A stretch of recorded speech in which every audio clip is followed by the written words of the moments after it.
Baik, Assalamualaikum warahmatullahi wabarakatuh. Perkenalkan, nama saya Rutan Gusali HS dari kelas 1B Prodi D3 Teknik Mesin, jurusan Teknik Mesin. Saya akan menjelaskan tentang larutan homogen, larutan heterogen, dan larutan koloid. Adapun alat dan bahannya, yaitu yang pertama bahannya yaitu garam dapur,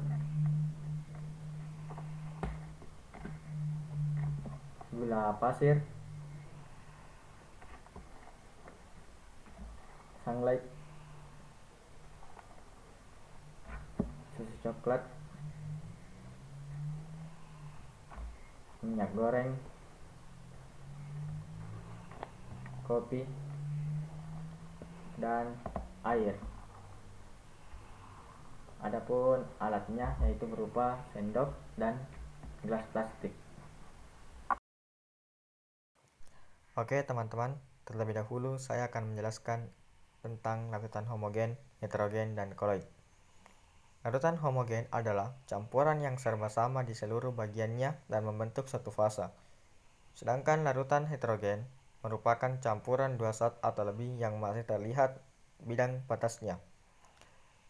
Sedangkan larutan koloid merupakan campuran heterogen dari dua lebih, di mana partikel-partikel zat berukuran antara 1 hingga 1000 nanometer terdispersi atau tersebar merata dalam medium zat lain. Mari kita buktikan mana yang termasuk larutan homogen, heterogen, dan koloid.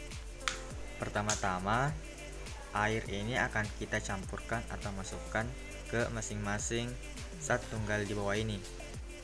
Nanti kita akan melihat campuran-campuran di bawah ini yang dapat menyatu dan yang tidak dapat menyatu.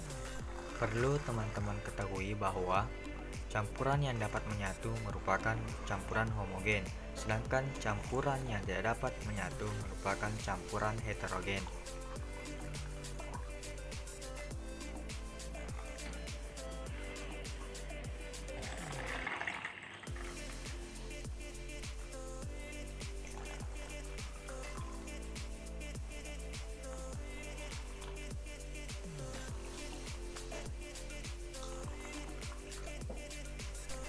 Setelah itu, aduk campuran yang sudah campurkan dengan air hingga merata.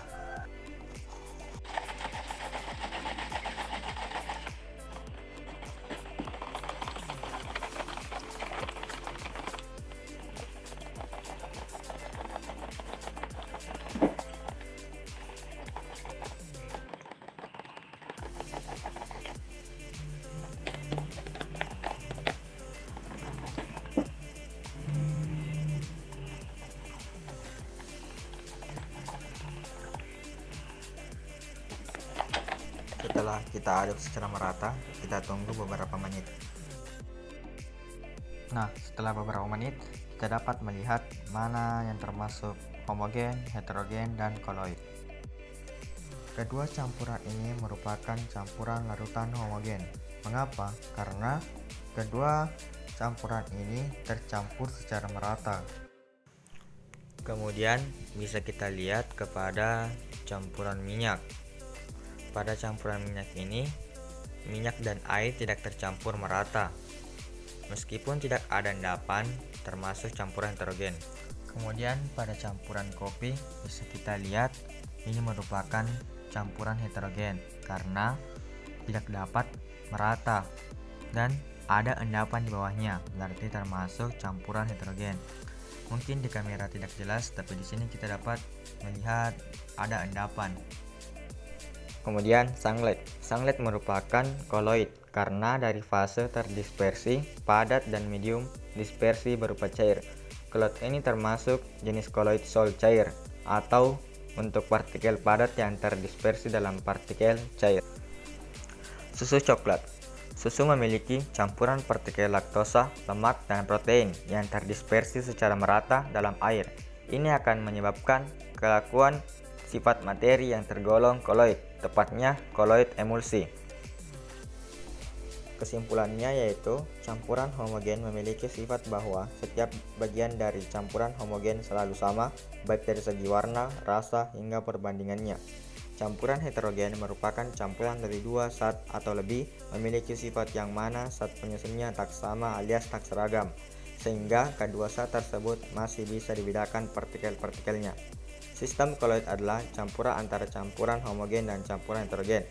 Diameter partikel koloid lebih besar daripada partikel larutan sejati, tetapi lebih kecil daripada partikel suspensi kasar. Hanya itu yang bisa saya sampaikan, lebih dan kurangnya mohon dimaafkan. Wabillahi taufiq wa hidayah. Wassalamualaikum warahmatullahi wabarakatuh.